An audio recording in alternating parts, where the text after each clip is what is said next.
My prediction of $2 million in today's dollars is exactly the same as Michael Saylor's prediction of $13 million in 21 years.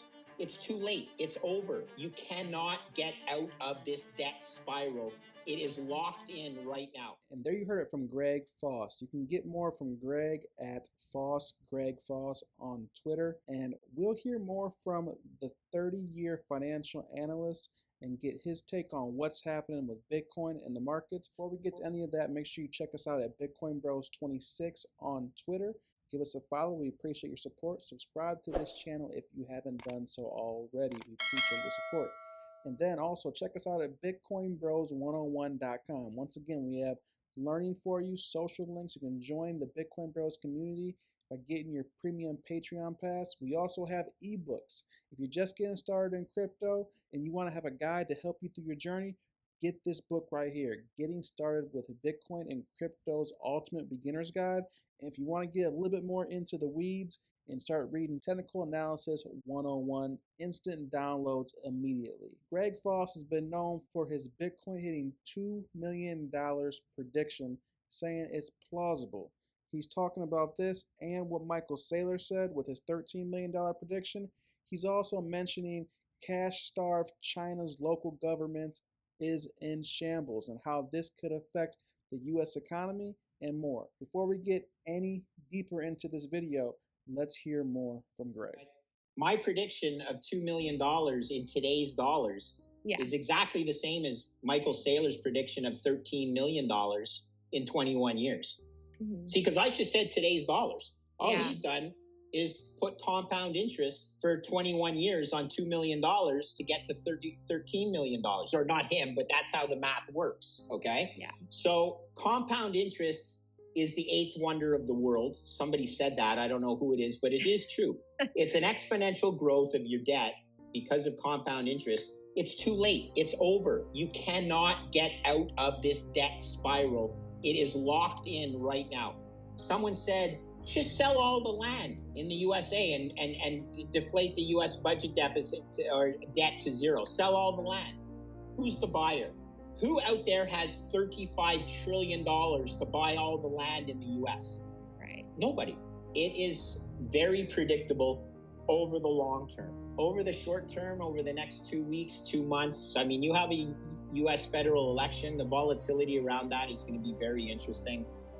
I'll leave you with the word stagflation. I hope it's not true, but it's something that very few people have lived with. Just be careful. I don't know. I don't know the answer, and anyone who thinks they do needs to risk adjust the potential outcomes. We didn't talk about the latest power law and all the things that that's brought up. I'd like to say that I look at the output of the power law. I'm not going to argue with it, but it's one input into the price calculation of where Bitcoin should be. My evaluation of Bitcoin using credit default swaps, sovereign debt, wasn't quite 2 million US in today's dollars, but it's still a lot higher than it was, than it's currently trading at what is it, 63,000 US dollars per Bitcoin right now. I think it's still incredibly cheap.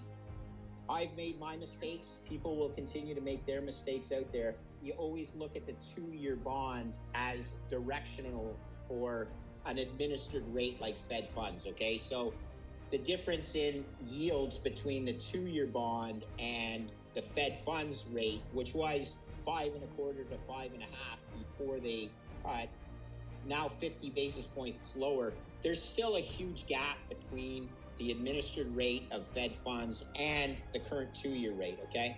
There's about, the last time I looked, 160 basis points, 1.6%, which means there's a whole lot more room for Jerome to go to catch up to where the market says he should be. That's the market. That trades on a daily basis. He sets policy monthly and sometimes not for 60 days. So it's also where the dot plot is going. So yes, he cut by 50 basis points, and everyone said, oh my God, he must be panicking. Wouldn't it have been great if he came out and cut by 3/8? Everyone said it had to be 25 basis points or 50 basis points. Hey, there's a pretty cool decimal in there called 37.5 basis points or 3/8. You could have really shown the market who's in control if you had only cut 3/8, right? That would have been epic. He didn't do it. Should he have gone 50 basis points? I believe he should have, only because of where the 2-year note is trading versus where the current administered rate is. They definitely see some weakness in the economy, okay? I have some anecdotal evidence. I was vacationing in Maine for our regular summer vacation.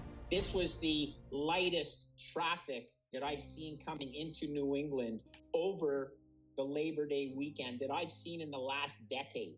People not traveling, the restaurants were not nearly as full.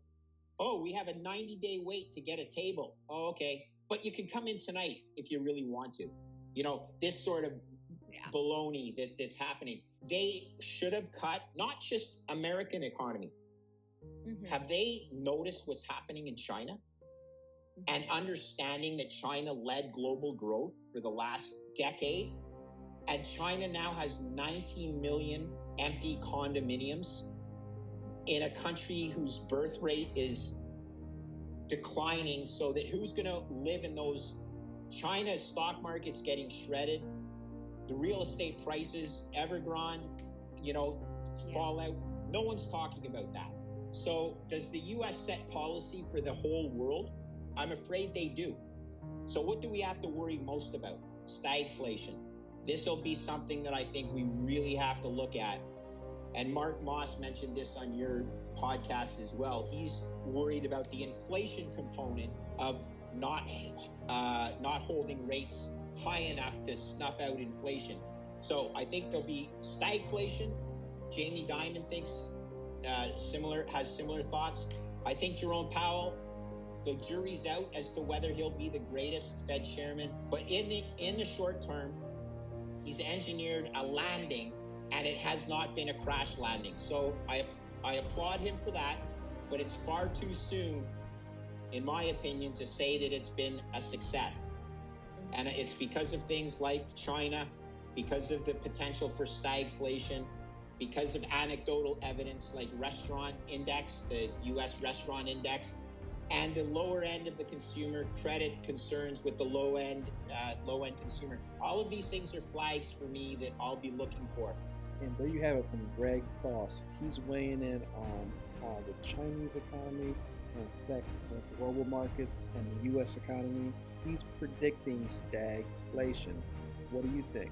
Do you think with the money printers being turned back on that we'll go into a hyperinflationary market and global economy, or will the stagflation that Greg's talking about be what's on the horizon for the markets?